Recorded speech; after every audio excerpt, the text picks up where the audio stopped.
Bom dia, meninos. Hoje em espanhol vamos ver os pronomes possessivos. Eles são para indicar o que? Posse. Da mesma forma que o pronome possessivo na língua portuguesa. Primeira pessoa do singular. Mio, mios, para masculino. Mia, mias, para feminino. Exemplo. Mi auto es nuevo, ou seja, meu carro é novo. Ele a gente usa quando possuidor, ou seja, quando quem possui sou eu. Segunda pessoa do singular. Tudio e tudios. Tudias, tudias. Que é o que? Seu, sua, suas, né? Usado para o tu. Exemplo. Tudios manos estão lastimadas. Suas mãos estão machucadas. Terceira pessoa do singular. Suyo, suyos. Na verdade, seria só o sudio. Por quê? É seu ou sudia, que é sua, né? Suyos e sudia seria na terceira pessoa do plural, que seria eles e elas. Agora, a primeira pessoa do plural. Nuestro, nuestros. Nuestra, nuestras. Que é o quê? Nosso, né? E nossas. Segunda pessoa do plural, vuestro, vuestra, vuestros e vuestras, que é o vosso. E a terceira pessoa do plural, que eu havia falado antes, suyos, suyas, são seus e suas. As máquinas simples, como vimos em ciências, são instrumentos que servem para facilitar a realização de um trabalho, ou seja, elas servem para facilitar a vida do ser humano. O que elas podem fazer? Elas podem elevar, ou seja, levantar, cortar, movimentar, apertar. Isso ocorre através de quê? Da ampliação ou da transmissão da força, ou seja, o homem precisa de fazer um pouquinho mais de força, ou às vezes ele só coloca a força dele natural naquele instrumento. O calor ou energia calorífica é caracterizado pela transferência de energia térmica que flui de um corpo com maior temperatura ao outro de menor temperatura, quando há diferença de temperatura entre ambos. Dessa forma, o equilíbrio térmico ocorre quando os dois corpos, por meio da transferência de calor, atingem a mesma temperatura. A propagação de calor pode ocorrer de três maneiras: condução, convecção e irradiação. Na condução térmica, a transferência de calor é dada pela agitação das moléculas.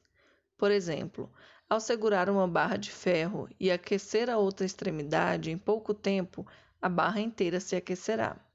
É a mesma coisa de quando a gente vai fazer comida e deixa a colher dentro da panela. A colher fica com o cabo quente também. Na convecção térmica, a transferência de calor ocorre entre líquidos e gases. É o que acontece com o aquecimento de uma água numa panela, onde criam-se correntes de convecção, e a água que está próxima do fogo, ou seja, a água que esquenta, ela sobe, enquanto a água fria desce para ser esquentada. E isso vai se repetindo várias vezes. Na irradiação térmica, o calor é propagado por meio de ondas eletromagnéticas, sem que seja necessário o contato entre os corpos. Um exemplo seria se aquecer perto de uma lareira, ou até mesmo se aquecer com o calor do sol. Temperatura. A temperatura, por sua vez, é uma grandeza física, a qual designa a energia cinética, ou seja, movimento ou agitação das moléculas e o estado térmico de um corpo, quente ou frio. Quanto mais quente, ou seja, quanto mais alta a temperatura se apresenta o corpo, maior será a sua energia cinética, ou seja, maior é a agitação das moléculas. E quanto mais frio, ou seja, mais baixa a temperatura, menor será a agitação molecular. No Sistema Internacional de Unidades, o SI, A temperatura pode ser medida em Celsius, Kelvin e Fahrenheit. No Brasil, a escala de temperatura utilizada é Celsius, cujo ponto de fusão da água apresenta valor 0 graus Celsius e o ponto de ebulição 100 graus Celsius. Quando falamos em ponto de ebulição, estamos falando que é o ponto, ou seja, a temperatura em que a água chega a ferver. Porém, isso varia de acordo com o nível do local onde a gente está e o nível do mar. Porque tem lugares que a água pode ferver com até menos graus Celsius e tem lugares que vai pedir mais temperatura. Para medir a temperatura é necessário um aparelho chamado termômetro, feito de mercúrio, cujo valor da temperatura pode ser apresentado em Celsius, Kelvin ou Fahrenheit.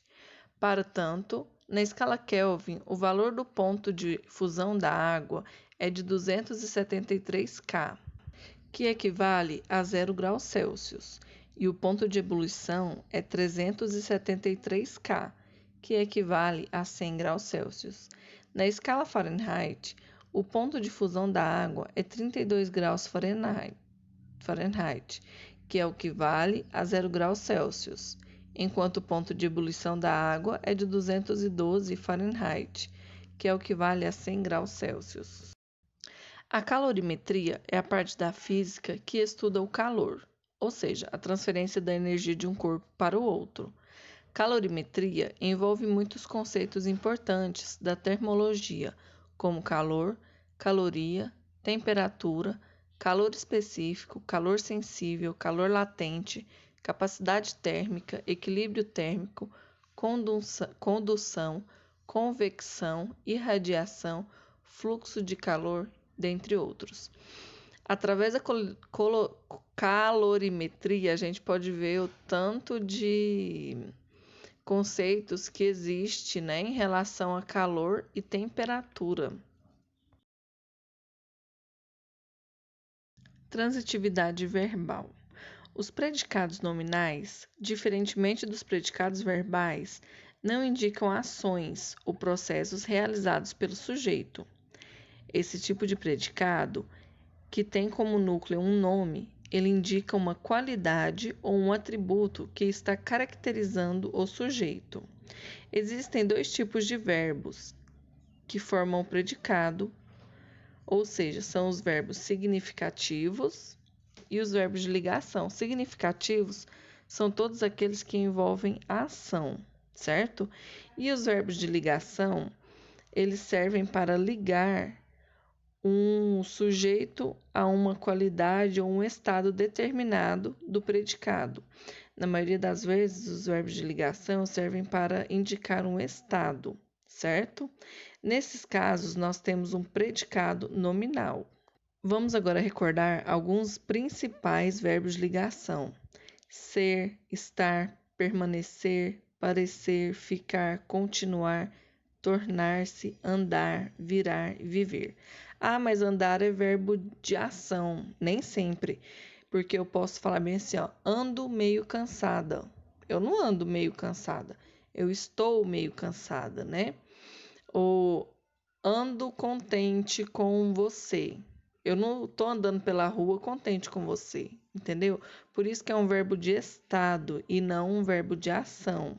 Como eu falei, o verbo andar, ele pode ser indicado de duas formas, né? Com a ação de eu estar andando ou com o verbo de ligação, de ligar o que eu estou fazendo. Então, nós temos que tomar bastante cuidado quando formos classificar os predicados em nominal e em verbal. A pergunta que não quer calar: o que é uma preposição? Ou o que são as preposições? Preposição é uma palavra relacional, ou seja, ela serve para ligar duas palavras, ela serve para fazer relação entre uma palavra e outra. Exemplo de algumas preposições: a, com, em, por, ante, contra, entre, sem, após, de, para, sob, até, desde, perante, sobre. Além das preposições, existem também as combinações e contrações. Ou seja, eu tenho o por, que é uma preposição, e também tenho o artigo o. Eu posso escrever pelo, ao invés de escrever por o. Outra que nós usamos muito é o da e o do, que é a preposição de mais os artigos a, o. E como combinações, nós temos o ao, que é o artigo o mais a preposição a. E nós temos o a com o acento grave, que seria a crase, né? Que muita gente fala, que é a preposição a mais o artigo a. Por isso, devemos prestar bastante atenção quando estamos nos relacionando à letra A, porque ela pode ser preposição, ela pode ser artigo. Então, nós temos que saber como ela está sendo colocada na frase, na hora de interpretar, para saber se ela é uma preposição ou se ela é um artigo. Lembrando que o artigo somente vem antes de substantivos.